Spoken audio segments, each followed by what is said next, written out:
Erokamano nyako Ramogi kuom kete e RAMOGITV odiochieng' kawuono ne weche manyien e chenro mar Migago. Ang'eni ikori maneno mathoth gi e lak sechegi, wan bende wantiere kod mathoth ma waikoni gi e lak sechegi. Ogai mar Azimio la Umoja One Kenya Alliance Raila Amolo Odinga osemolo pacho kaendi, kendo kaka uduto ang'eni urito kendo udwaro neno en ni to bro chomo kanye. Tok mano achiel kachiel RAMOGITV bro mi chenro mar neno mano kako timore kowuok e alap mande. Kendo bende wantiere kod weche motenore kod romo ma jatend piny Kenya William Ruto kod jood bura mago mag Jubilee mane oyier, mago mane walto kod mago mane ok oyier mowuok e masawa mar piny Kenya romo timore okinyi ma kawuono. Bende wantiere kod weche mag dok e skul. Odiochieng' ma kawuono skunde oyaw ka jonyuol koni kod kocha twalo nyithindo e skunde. Wabiro ng'iyo chal machal kamane weche manyien mag Migago. Miyo wantiere kod mathoth kamagi moko kuom weche ma omiyo pek.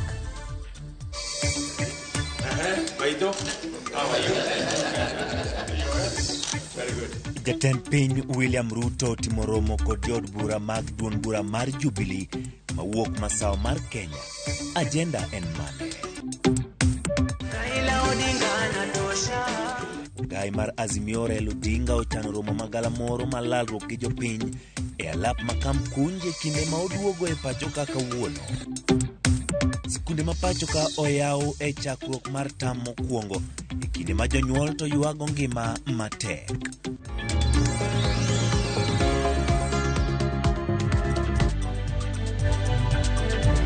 Kamano nyako Ramogi koro bed koda e chakruok nyaka giko. Parni mondo mi tudri koda kendi miya pachi weche manyien mokelo ni gi lak sechegi.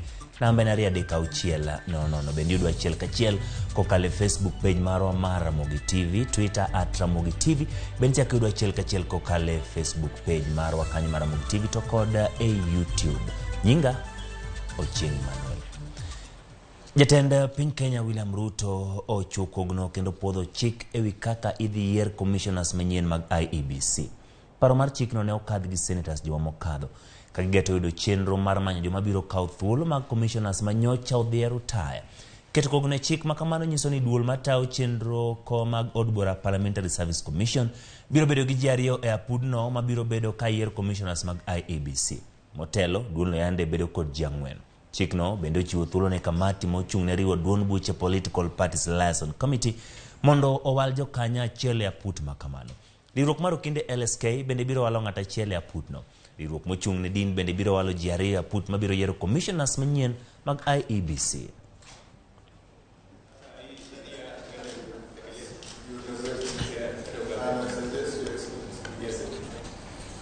Kapod wantiere weche motenore kod kar jot ma jatend piny to kod chenro mag jatend piny Kenya en ni obago romo kod jood bura mag Jubilee mano yier ka achiel kod mago manorem yudo kombe yiero mokadho. Romo no bage kar jot mare boma ma Nairobi. Mokuom jood bura mano yoro tingo jood bura mogwel Sabina Chege, jood bura mar riwruok mar pinje Afrika ma Ugwe Kanini Kega, David Kiarao mar Olkalau, Irene Njoki mar Bahati, Zakari Kwenya mar Kinangop, Laktar Shadrack Muiti mar South Menti, Mark Mwenje mar Embakasi West, Amos Mwago Mastare, Daniel Karitho mar Gembe Central, Stanley Mudhama mar Lamu West kod Senator Malamu Joseph Githuku. Romo no bede kinde ma ogai mar Azimio Raila Amolo Odinga ka achiel kod kweth mar Azimio bende koro gesa ni chano romo e alap makam kunji.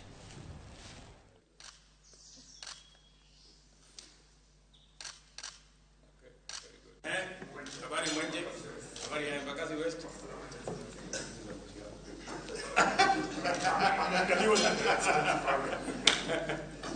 How are you, Mudhama? Very good. Lamu namna gani? Habari ya Bahati? Very good. Very good. I did. Maito? How are you? Very good. Kadhi nyime jotelo ma moko e county ma Bungoma kotelni kod governor ma Bungoma Kenneth Lusaka ka achiel kod senator ma Bungoma David Wakoli kwa Uganda mapacho ka mondo othich oko kendo kik chopi romo mar tipo mobagi kod ogai mar Raila Amolo Odinga. Ka gilose kanisa mar Christ the King mantiere boma ma Bungoma, jotelo go wacho ni jopiny nitiere gi pek mar ngima kalure gi uchumi ma oidho. Gikwayo jopiny mondo osir piny owacho mar Kenya Kwanza lwedo. Ka jotend kanisa ma Kakamega bende kwayo jotelo mapacho ka mondo kik ochier weche yiero mane osekalo kendo ng'i yore ma ginyalo reso godo oganda mapacho ka kalure gi kelo weche mago mag dongruok.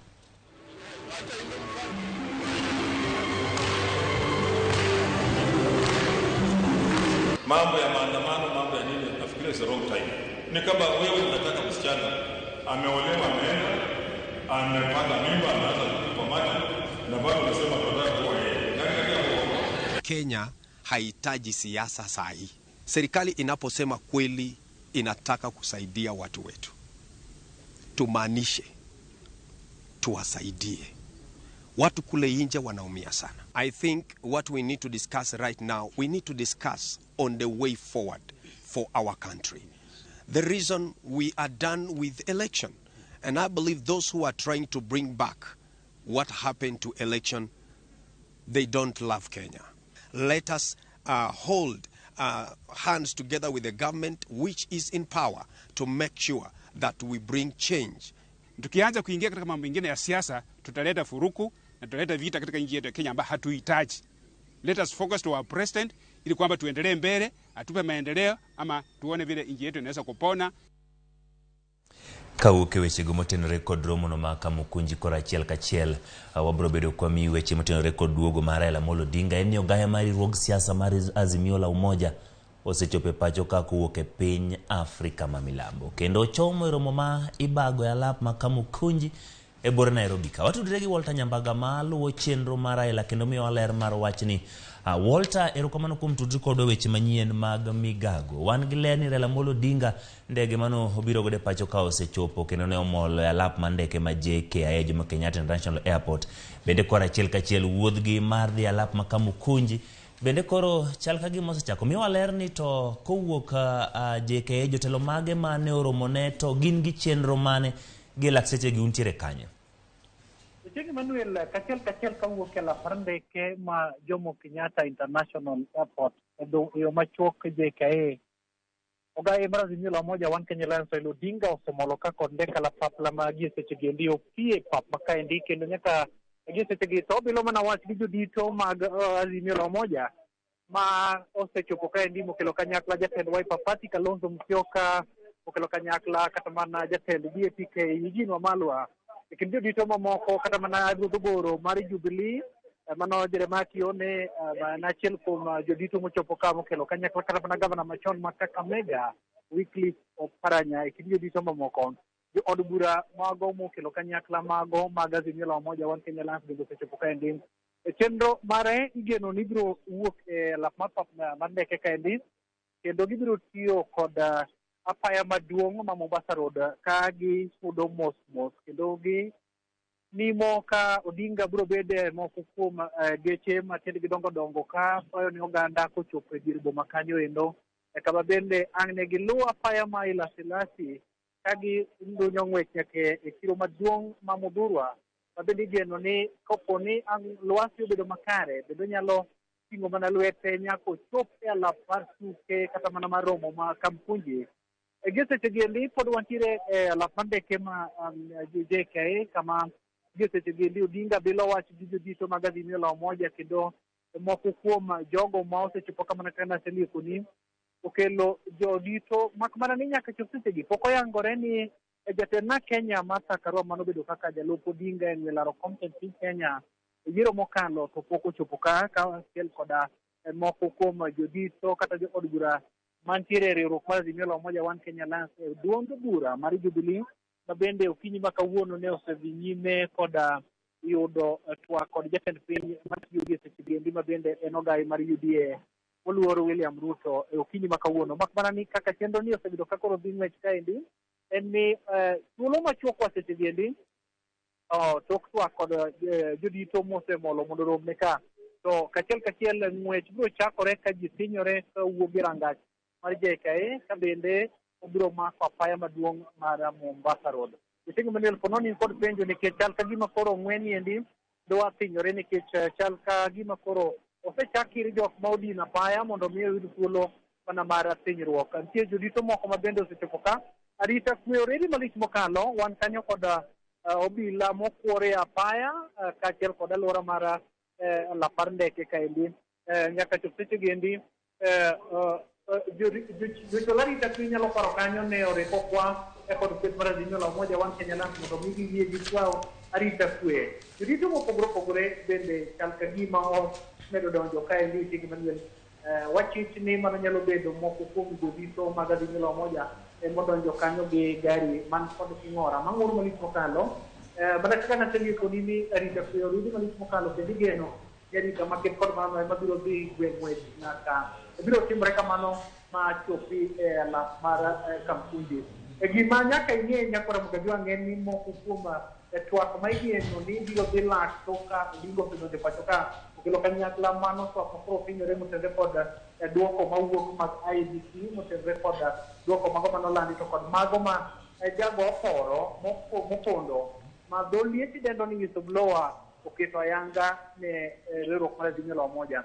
Motelo ne maendi moko kuom jo od bura mag Azimio moja manoloso kod ute mag fwambo otielo ni kendo mar romo ne ogai mar Azimio moja Raila Odinga en moko kuom ngadho mag koro gibiro dhi winjo ni jatelo nowacho ang'o mondo mi koro keto oganda jo Kenya kaachiel kod jojera mag Azimio moja e ler. Kachiel Ochieng' Emmanuel Ponono in kod penjo nikech wan bende koro kwa mane wagoye chongwa koro wachal ka gima waelo ombong' mondo wasodi nikech dacho bende koro chal ka gima koro osechako diyo ka mondo wasodi ting' Emmanuel. Walter, ang'eni motelo ne Raila Amolo Odinga duogo ne obedo gi thuolo mar neno moko kuom jotelo manoseyuoro. Be nitiere moro amora manoloso kodu to ang'o mane giwacho ni gichano timo maduong' ahinya kopogore gi weche mago mag IEBC ma wacho ni bende nolieki motenore gi weche mag yiero mokadho. Nyaka bende nitie weche moko ma kaka jofwambo osewinjo ka giwacho ni ginyalo biro twakie kawuono to kod gima gisekwayo johera magi nikech ing'eni romo ma kawuono ni en mano bende gikwayo apisas mag obila mondo omigi arita kwe. Apisas mag obila chal ma kamano chalo nade to bende gin gi wuotho mabor. Ang'o ma giliekonu kanyo ni biro bedo ka iwacho odiochieng' ma kawuono maduong' ahinya kopogore kod weche mag IEBC? Motelo ne mano ne wabilo wach kod jagoro mar duond bura mar Jubilee Jeremiah Kione manolieko ni moko kuom gino ma nyaka koro gi mondo piny owacho mondo okete tim bang' chiwo singo kelo kanyakla bedo kod lwasi mar ochumi makare kaluwore kod ngima matek kaachiel kod bech mwandu ma oniang' kit kaka gilieko ni odhi malo mopogore kod singo manochiw kod jatend piny masani William Ruto ni ndalo 100 ibiro kelo pungruok e weche mag mwandu kaachiel kod yudo ni oganda jo Kenya kech ok nyal gonya ng'inga. Kata kopogore gi mano Ochieng' Emmanuel giluwo ni nitiere kaka dwaro makende mar keto e tim moko kuom agenda manochwal kod piny owacho mar Kenya Kwanza koro nyaka keti e wang'e mak mana ni kopogore kod Jeremiah Kione mane wasebilo godo wach moko kuom kweth mage inyalo wacho kanyo ni nitiere romo mar jopiny ma dho lieti dendo ni public baraza mano kanyo mane dwaro ni mondo koro dwaro mondo keti loso okenge mag neno ni kata mana chiemo ma bende ilieko ni biro losi kod mbolea manyasani kata nyinyo nogo mag GMO mondo kuong gwel pach oganda keti e wang'e. Opogore kod mano Jeremiah Kione okuchung' tirni kata mana kawo pach oganda motenore kod yo minyal sangodo yiero pacho kae ni mamiyo dwaro mar oganda kata nyayo demokrasia oketi lai mamalo.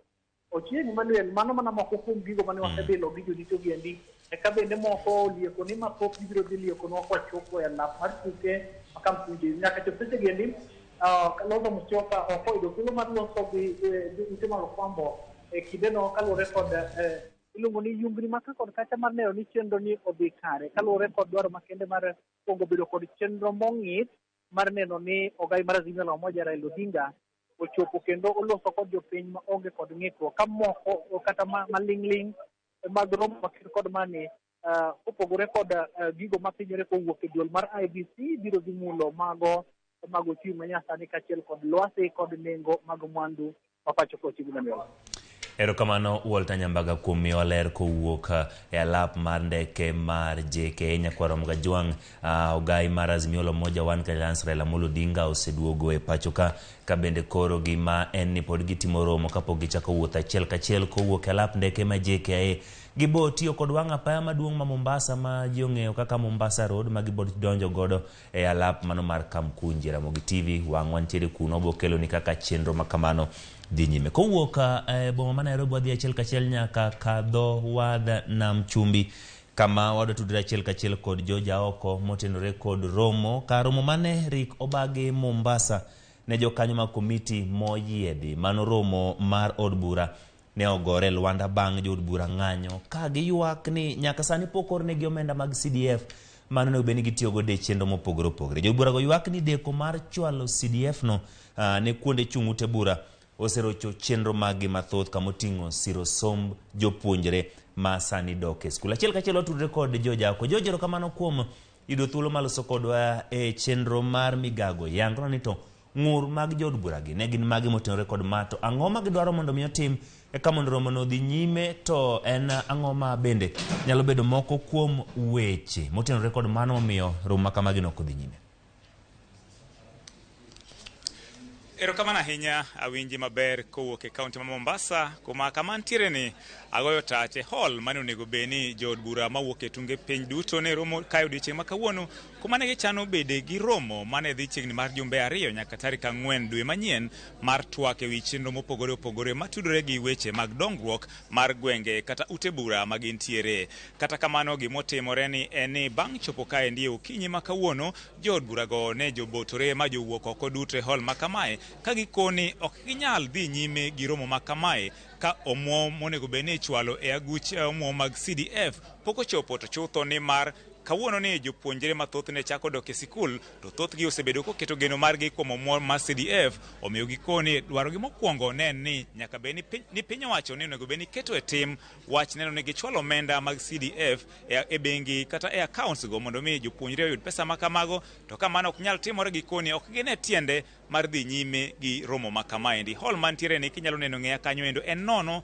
to sani onego beni opong' gi jood bura. Kata kamano ariyo manyo achiel kuom jood bura kapok owuok odhi, mamano en jaod bura ma Karachuonyo Migosi Adipo Kuome. Adwa mana ni to olernwa ane ni to gin ang'o gini monego beni gitwake, to gima duong' momiyo giwuok e romo ma kamaeni en ang'o. Machiegni ahinya mheshimiwa lernane joneno mag Ramogi TV ni to mokwongo romo mane manun go kae, to ang'o miyo sani holo dong' nono. Erokamano George. Chutho ne wabiro mondo wayal, inyalo luonge ni en induction, en gik mopogore opogore ma itimo e bunge mondo mi ji owuoye, to kendo mondo mi kata jolony moko be omiwa pachegi. To ne e chunywa waneno ka dieri dhi nyime gi gika kamagi teknwa, nikech nyithind jo Kenya ok dhi skul sani, mang'eny ok dhi skul nikech gionge fees. To en gi CDF onjo miwa pesa ma watimo godo, mwakonyo go jonyuol. Pok watimo mano. Sirkal nonyisowa maler ni chakre tarik 9 mar dwe mar 12 manokadhoni gibiro bedo ka gimiyowa shillings bilion 2 juma ka juma. To bilion 2 mine ibiro owinjo miwani pok wanene. Ang'eyo ni omiwa milion moro 7 mondo wakony godo weche mag fees, to ok ne fees duto. Milion 2 ne mar operation, to milion 5 ne mar bursary.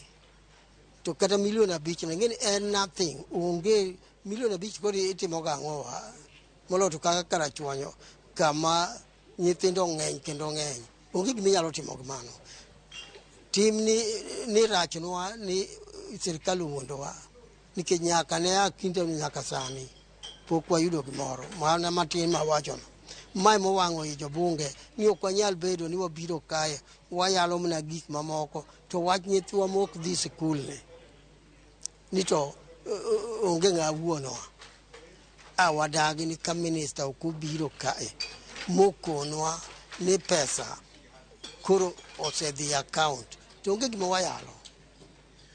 Wang'eyo ni romo ma kama bende kwang'e ni minister ne biro, aparo ni achiel kuom twak mano onego beno chwalo ne en penje ni to ang'o miyo nyaka sani pesa gi pok odonjo. Ka koro sani kaka jood bura ung'anyo muwuok oko kendo koro romo ni koro chal ni obuogo, koro ywak ma kama koro ibi konye nade?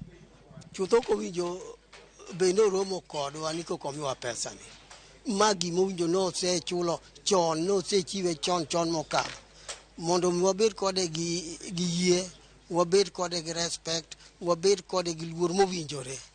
En oringo ket pesa ni account, koseketo koro ka waduogo wanyalo duogo kata mana bang' dakika 30. kwaduogo to pesa ni account wabiro yalo kaka pile to mwadagen mania okanyal bedo kai na loso weche mamoko to nyithi ji ok dhi skul waketho future margi wachalo joma kuongo nyithindo mondo bi obed e ngima matek ni to wan wamadho chai Mombasa ka ok timre. Achiel kuom gigo mosebedo kwawinjo ka wachore mokwang'e kata en adier kata en miriambo en ni piny owacho koni onge go muom moromo. Iparo ni mae en achiel kuom gigo momiyo nyaka sani pok oket pesagi koso pesagi uparo ni en tiere to pok okete aketa? George wago osuri to kendo osuri mwagoni ok wasegoye mapiny moloyo kaka ne wagoye kendo KRA wacho ni choko margi mar osuri odhi malo moloyo kinde mokadho. Koro ka pesa onge no dhi kanye wan kata pesa onge wang'eyo ni nyithindo nyaka dhi sikul miwa pesa ka onge gilosi i ofis gi kanyo kuma pesa odhiye nikech osuru to jopiny ogoyo gilos mano tichegi mano wan ok wanyal donje gilosi gimiwa pesa mondo weche olosre.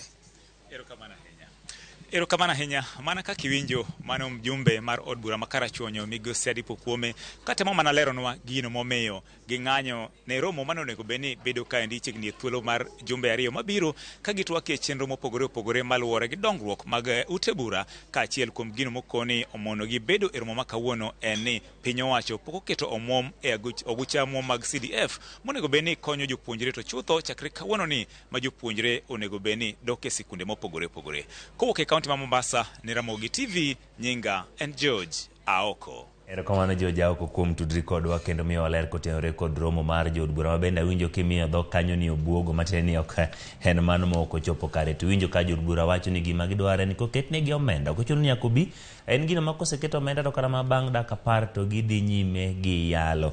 Jood bura dwaro mondo miyo migi omenda ahinya to mag CDF ka ng'uru margi maduong' en ni jopuonjre onego bed ni dhi sikul to omenda pod ok ochopo ahinya to mago masiro weche mag somo mano bursaries. Kowuok e gwenge makadho nam chumbi wadhi e kaunti ma Kisii. Jopiny e gweng' ma Nyamataro e kaunti ma Kisii nobago ng'anyo mar chwalo ng'ure wi digni mar chenro mar gedo mar ndara mawuok Kisii kochomo Ahero. Jopiny go wacho ni ndara no rach mare oserocho chenro mopogore opogore.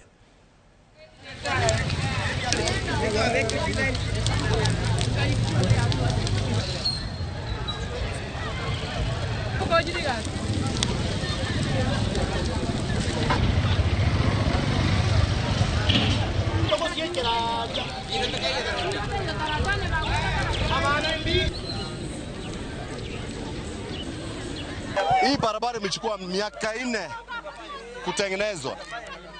Sasa maramishi yetu ni hii. County government angalau imwage maji mara 3 kwa kila siku. Juzi Wednesday, Pharmacies and Poisons Board walikuja wakafunga chemist 3 hapa. Hapa nyama tunakula nyama brown. Mboga brown. Nyanya kama mnataka nyanya brown mkute Nyamataro. Mboga brown Nyamataro. Kila kitu maziwa brown Nyamataro. So tunaomba serikali kama mngekuwa mnatusaidia. Msaidie hata maji peke yake. Maji peke yake atirisi tusubiri huyu engineer mwenye anatengeneza hii barabara. Unaona wamama wa siku hizi ni wamama wadogo lakini wamesaeka sababu ya fumbi. Ukucha haraka barabara chengwe juu hatuwezi. Sasa ni January na tunaomba mpi wetu mpya tulichagua Simba ni Anthony Kibagendi. Tafadhali shirikiana na Simbalati barabara chengwe. Ukisikia bila naongea kama kitu imenifunga hapa kwa sababu ya fumbi. So kitu tunaomba tu watusaidie ni maji. Lakini kama hawatamwaga maji, I promise them, barabara tunawakisha mtu kila siku moto, kila siku moto mpaka wamwage maji. Moto. Nyakora magikotenore kod weche mago mawuok Nyamataro kaunti ma Kisii. Watudre kanyo gi jafambo marwa Crispin Otieno mondo miyo waler ewi ng'anyo. Crispin, oganda go oseng'iso ichwang' margi kaluwore kod weche magiwacho ni kidwaro nyanya ma brown tidhi Nyamataro, kidwaro chiemo machal nadi, pi machal nadi idhi Nyamataro. Ng'anyo ma kama nochopo nade to bende ne nitiere winjruok moro amora manoketi nikech ang'eyo ni wang' apaya ma waloseni en mano matudo bende counties bura ka ok en mana ma ochimo gwenge mago ma oler kaendi mano mar Ahero kende nitiere yo ma dhi Migori motudre kode kanyo mano nyalo dhi nyaka gwenge mago Mabei bende pod en achiel kuom wang' apaya maduong' ma bende donjo e chuny boma ma Kisii. Weche mag ohala osewach kano irochore yangono ni to ng'anyo ni ne ochopo kanye to ang'o ma dhi nyime gie sani.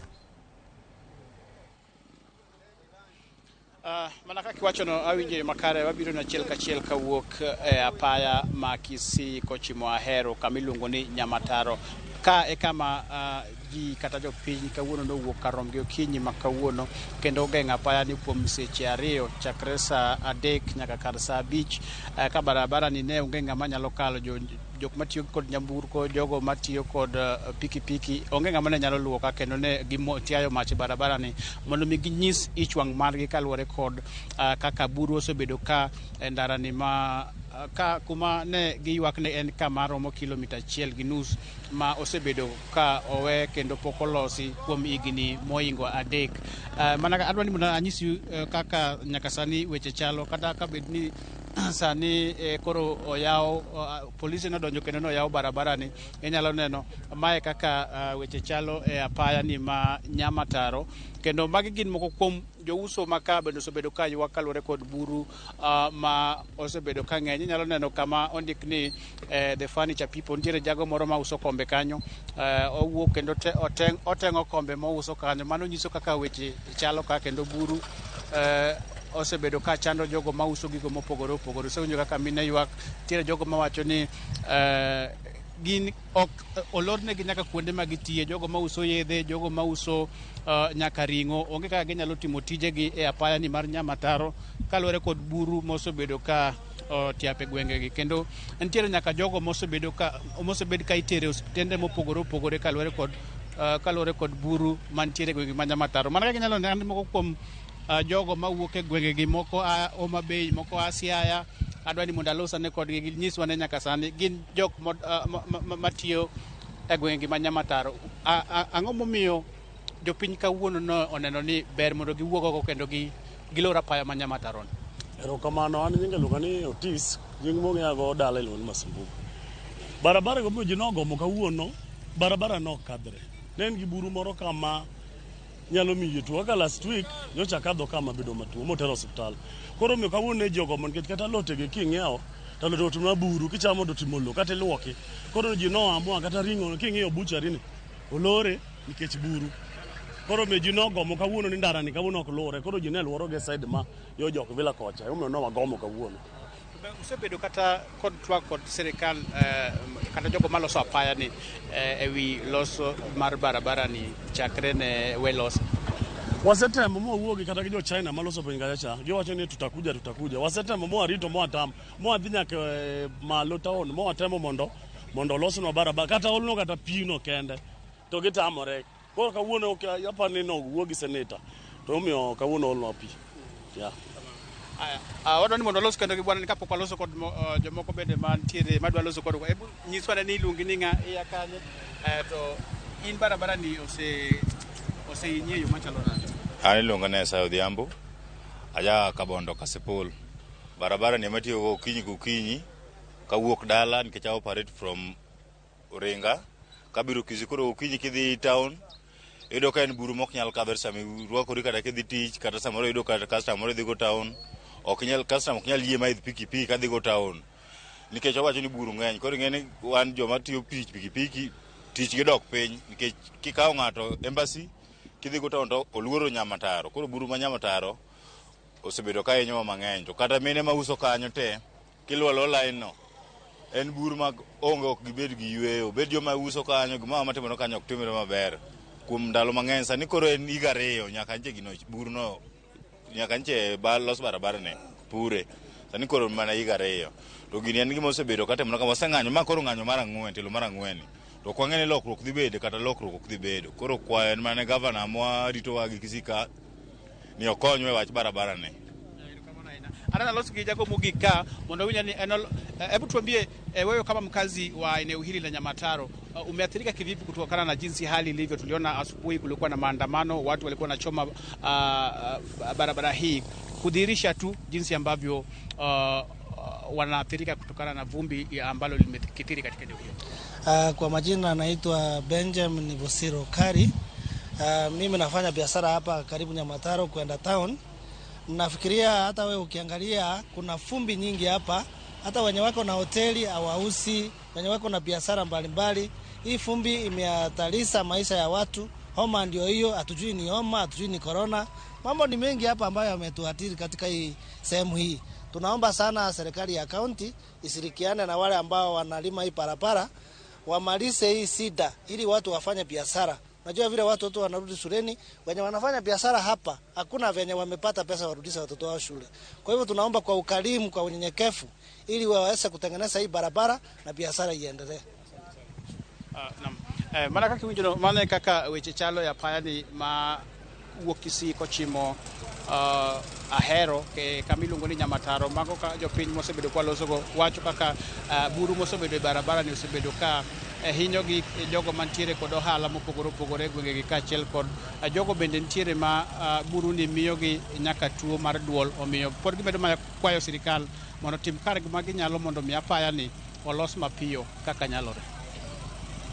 Kamano Crispin kuom miyowa wach kowuok kuom gwenge mago ma Kisii, Nyamataro kaka winjo wan gigero ni piny owacho bro winjo ng'ur margi nikech giwacho ni giseng'anyo mano ng'anyo mar tielo mar 4 ka koro gin gigeno ni wang' ni tibro winj duondgi kendo gimamorgo ni tok kane giseng'anyo to ne olnegi pi ma bende king'iyo gi lak sechegi ni buru odok piny matin. Kata kamano dwarore mondo mi otiek gedo mar apayano mabro neno ka jodakgo obedo kod mor kendo helni odhi nyime. Nyakwara Mogi tok bedo kod achiel kachiel mathoth go wakaw yo matin, kata kamano kik idhi mabor pod wantiere kod mathoth mawaikoni.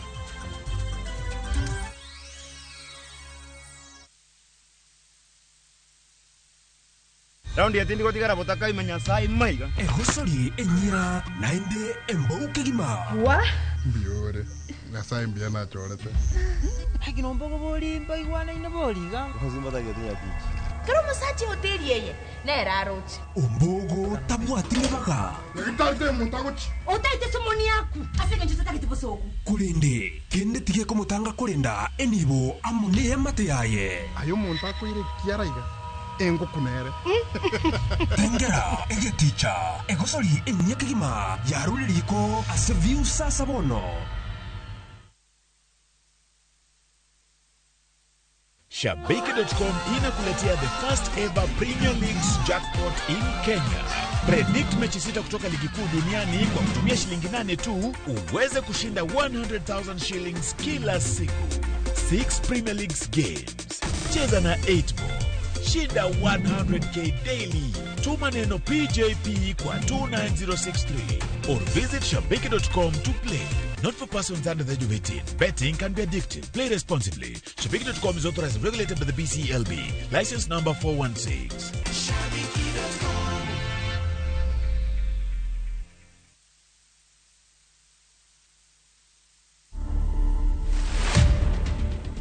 I think it's too soon to say what I'll miss, because I'm really enjoying the freedom.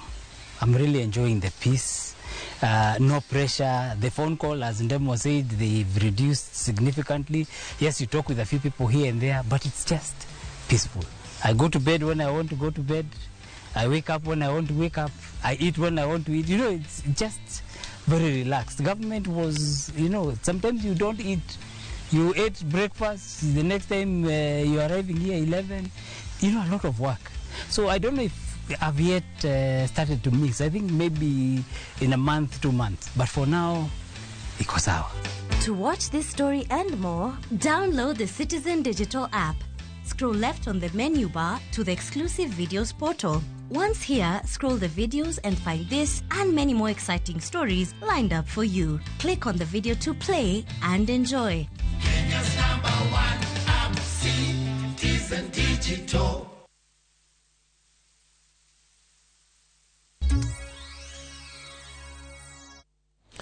Nyakwa Ramogi kamano kumedo kete Ramogi TV chenro mar Migago wadhi nyime. Mane en commissioner mar IEBC Professor Abdi Gulie odadhoge gi aput manono commissioner sangwen mag IEBC Mike dogi ketho mar balo gi chike ma tayo yiero. Gulie okone apudno ni ne nitie dwaro moko ma ling mag chuno no yiero ma jatend piny yiero mokalo. Bende olero moko kuom weche mane oneno e kar kwano mbulu e Bomas of Kenya. Wawinjane kaka weche chalo e chenro makama magisani dhi nyime. You've been a commissioner for how long? I have finished my 6 years. You've done your 6 years. Yes. So you I've are been here since 2017. You've gone through the regulations, the act. Is there any provision, to your knowledge, that permits the commissioners to moderate results before the final declaration? Not at all, because our role is simply to midwife and ensure that the will of the people is put into a statistical format and announced, not to moderate or to vet or to make any decision on it. The decision belongs to the voters, and they have done it on 9th of August. That will be all, Mr. Chairman. I need to leave him, but let me just ask him a few questions.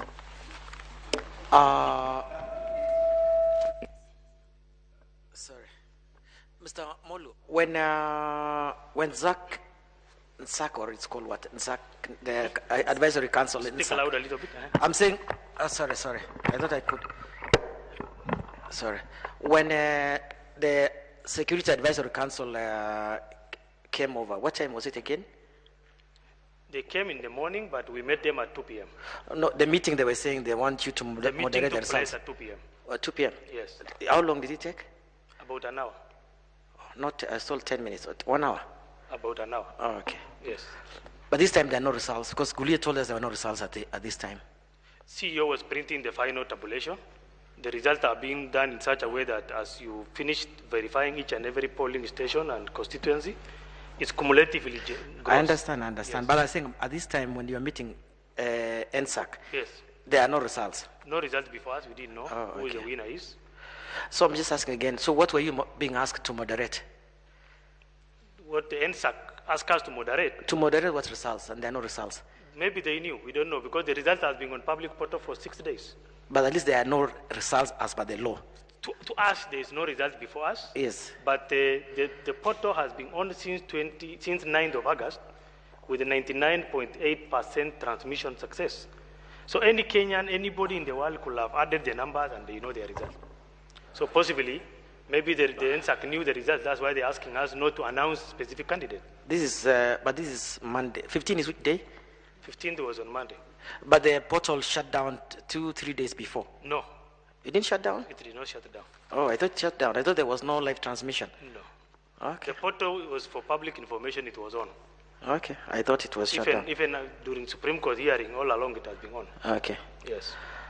And the letter of 22nd of July, you're being appointed to sit in the media, you with the vice chair, Yes. Cherera.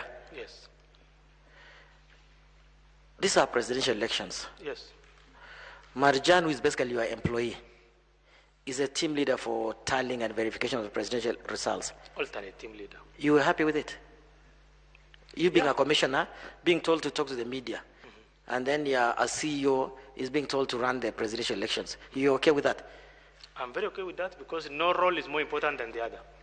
Okay. The media I was dealing with is the first of myself and the vice chair were the first of the commission, informing the country through the media, the update, giving update and progress of presidential election, which is of a public interest.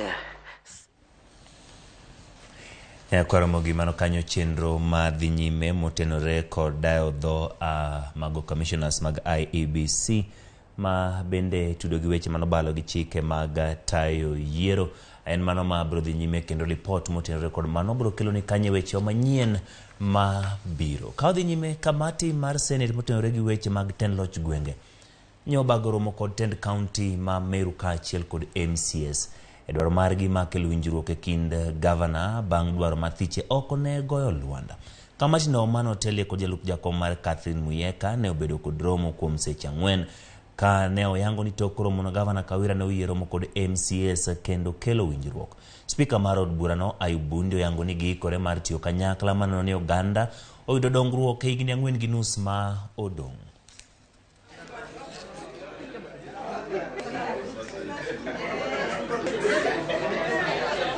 We end a discussion centering on the issues that we have had between the Assembly and the Executive. And we have really talked, and we have also agreed that we keep on talking so that we can be able to bring the Executive and the Assembly together for working together, and also to ensure that the people of Meru really benefits for the next remaining 4.5 years as they expect, and when they elected the leaders that they have elected. So yesterday we met with the governor, and we just wanted to hear how she is working with the county assembly, and we are happy to report that the governor says she's ready. She's planning for meetings with county assemblies. They want to move on and work together. The county assembly members have been out of Meru, and they're just coming back, and the plan is that they can sit together and start planning how to work together. Riwruok mar raduol motone weche mag thieth e piny mangima WHO golo sir mar chiemo mo oseikore maning'o moslings million 26 ma imiyo nyithindo mani kod kech e kaunti ma Isiolo, Samburu kaachiel kod Turkana. Counties go bende gin moko kuom counties 23 ma oro gi ngaji malio kwako. Oro mokwako pacho ka osekelo achiedh nadi ne jo Kenya maromo 4.3 ka jakanyo mar WHO Abdurrahmane Diallo puoyo kenge ma piny owacho oseketo mag chwalo kony ne jo Kenya mokale midhiero mar olo kod ngaji. Chiwo makamago bende nyalo konyo nyithindo ma kwan giromo 10,000 ma bende bro bedo kadhi nyime kuom dweche 2.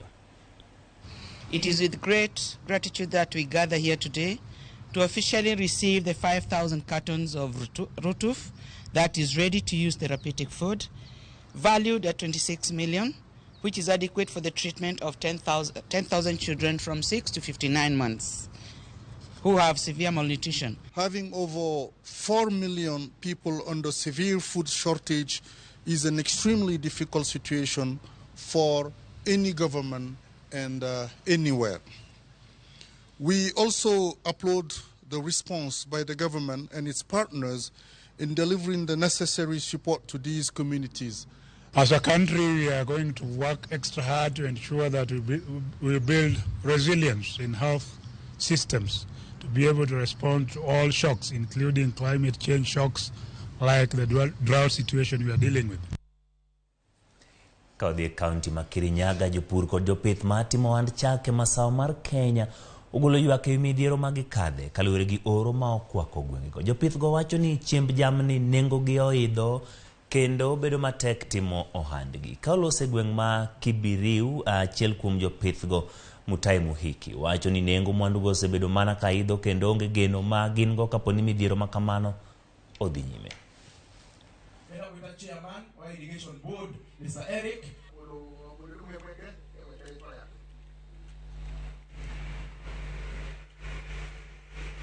There is no cottonseed cake. I said there is no sunflower cake. I said there is no wheat where we get wheat pollard and wheat bland. There is no maize where we get maize and maize bland. Yeah, and those are the main components, to make a bag of daily meal. You need those. So without them, then we have a problem. And we don't want to make substandard feeds. It's better we produce less, but not make substandard animal feeds. Lakini tunahimiza wakulima wetu wawe wanapanda hii mahindi, wawe wanafanya kama ni silage, na wasiweke ng'ombe mingi ambayo haitashiba. Ni vizuri weke ng'ombe moja ama mbili ili ile utaweza kutunza. Hakuna haja ya kuweka mingi ambayo utatunza. Kawuok e gwenge mag Kirinyaga wadhi e nyandwat ma piny Kenya. Apisa moro mar obila ma Kojolo ma bende ong'ere kaka reservist dhi nyime gi yudo thieth e kar thieth ma Samburu Referral bang' monj manotim kod kweth mag jokuo mag jamni e gwenge ma Lol Molok, Samburu West. Wilson Rolmodon ne ochiel gi magene kinde kedo kod jokuo jamni kadiek moengo 200 ne okwal. Laktar Kenin Lengese kar thieth no yango ni odhi nyime gi kuro ka jodak e gwenge go ywagore kalure kod kwan monj mosemedore to kod kuo mar jamni ka gidwaro mondo piny owacho rido kanda e weche mag arita kwe kendo tieko timbe njore gi kuo mag jamni ma timore seche ma jotelo e gwenge go bende koro dwaro mondo piny owacho oriwre mapiyo kendo medo kwana pisas mag obila e gwenge go mabiro keto arita makare. Kuja kanipiga risasi nikajaribu kupigania, sasa walikaa wengi wakaniweza. Wameenda na mbuzi yetu karibu zaidi ya 200. He's a middle-aged man. We've done the x-rays and necessary investigations. At least there's no bone involvement per se. He is out of danger. And it's sad because it's only 7 days gone, and a young man who was just completed Form 4, and his result was released yesterday, was killed in Pra. He was also from the area. It has become a routine in those areas bordering Baringo area that killing people has become something so normal, and it seems nobody is taking precautions required to protect the animals, protect the property of people and also their life. Mambo ya wizi ya mifugo ni kitu ambayo tunashuhudia kila mara, kila wakati, na ile naomba tu serikali wajaribu wafanye juhudi wasaidiane na watu kwa Kenya ndwat mar Kenya wadhi e gwenge ma kadho nam chumbi e kinde ma kor lwasi motimo ya mathoth medo jimbore kaunti malamu. Jodak makono ka achiel gi jolupo kwa mondo ka okenge mag ritruok makare kalure gi mapek kod apaka mager mosebedo na mataro mano Indian Ocean. Joriemb yedhi matingo jowuoth Lamu koni sani ngimagi kod mag jowuoth ni kamarach kalure kod apaka mager matugore e nam ahinya e seche mag odhiambo. Gigolo kwayo ne piny owacho mondo ter e gwenge go jolony mag abal kod kwan mar yedhi manyalo reso gi poni yie moro amora yudo masira e nam. Hali kwa sasa kuhusu kazi zetu za bahari huwa inatuafekti sana time hizi za jioni kuanzia saa 7 mpaka kufika saa 11 na kwa hatuwezi kufanya kazi inayo yote. Unapotoka Mkoe na kwa ni hali ya kuresti na kapteni kama si mzuri unaweza kuharibu mizigo ya watu, ukaharibu ukapoteza hata boti ya wenyewe na mali pia na roho pia za watu. Vile naona hali ya bahari vile iko si kawaida. Tunapata changamoto kali sana, upepo mkali, hata usafiri umekuwa ni wa hatari, yani kusema leo kweli. Chombo chenyewe cha kusafiria yani ni kama tunahatarisha tu maisha. Tuwekewe ni rescue team kwa sababu kama sasa hii at least likitokea rescue team wako tayari, coast guard wako tayari. Unajua ni hatuwezi sema watu wako kuna kila bahari itakuwa perfect. Kuna usafiri lazima watu wasafiri kwa kulingana bahari. So tukwe na at least kwa alert kwa any emergency itaku happen. Pepo ni mwingi na mafuta pia na kuna zaidi katika kusafiri. Na pia istoshe kulingana safari huwezi kutembea sawa sasa hii. Si kama safari za siku zote. Ukitembea lazima kidogo unachukua distance ndefu kiasi. Natoa mwito kwa wanaotumia bahari kwa siku 7 zijazo, kuanzia jana, leo na kuendelea, wawe makini sana na wawe macho kwa sababu ya bahari yetu si nzuri na kumekuwa na upepo mkali. Tunahitaji maisha yakaweze kuendelea ili maendeleo yakaweze kupatikana katika kaunti hii. Ramogi kapodwa ntiere gwenge ma kadho nam chumbi.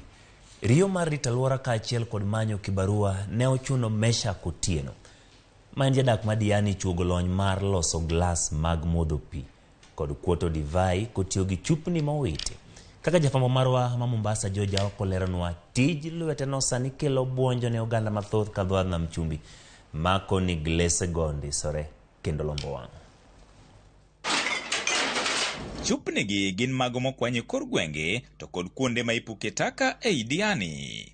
Kae Mesha Kotieno chano gi koikore ne chako chuogo gi bedo gilase ma itiyo gode modho pi ka achiel kod pi olemo. Wawuothe e ground to wayudo chupa moko manyalo ng'ado ji, manyalo kelo masira moko mag ng'ado ji, to wachoko gi kanyakla to waloso gi glass mimodho godo pi kata wine.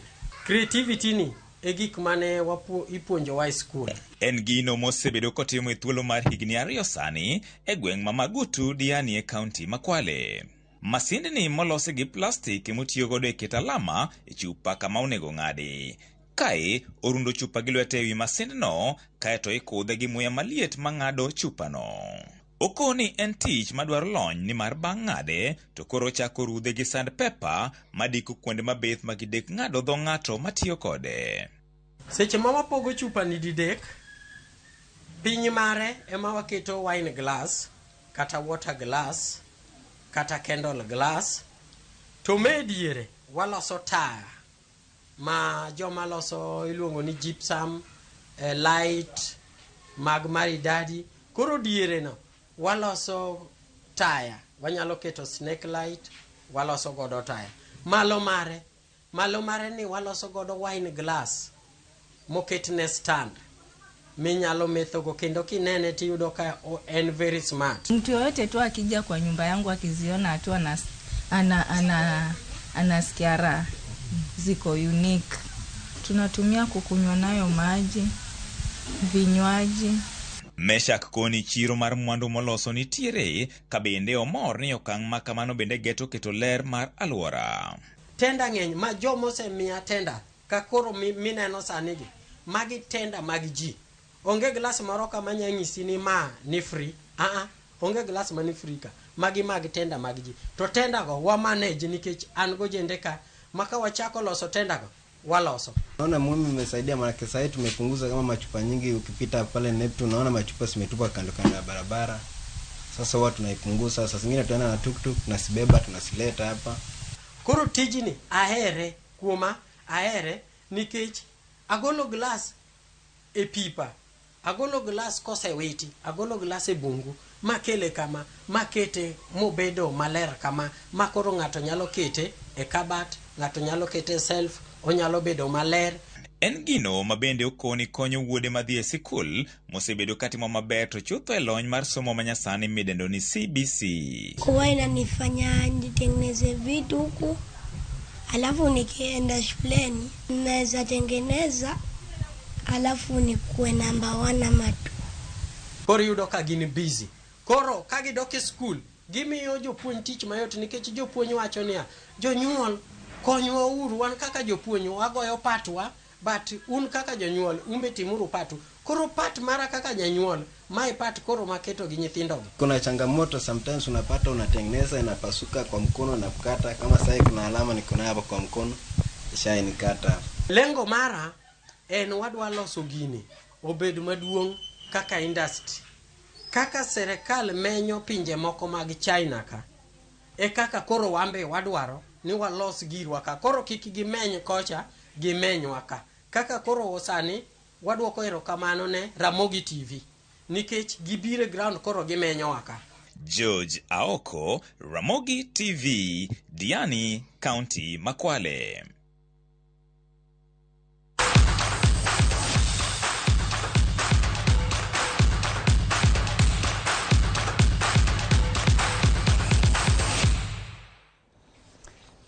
Wadhi e pap. Gor Mahia ne yudo points 3 e tugo e kindgi kod timbe adhula mar Vihiga Bullets. Tugo mano tugi alap ma Moi Stadium Kisumu.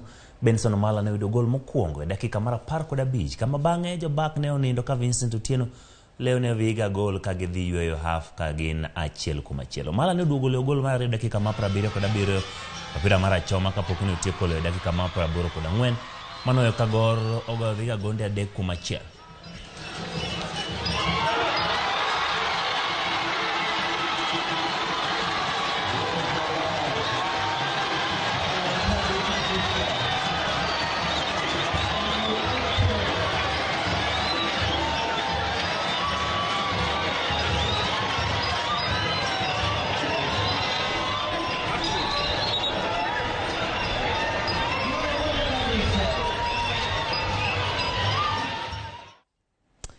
Lipot mabro hinyo chuny jomoko kata miyo moko mor gol ma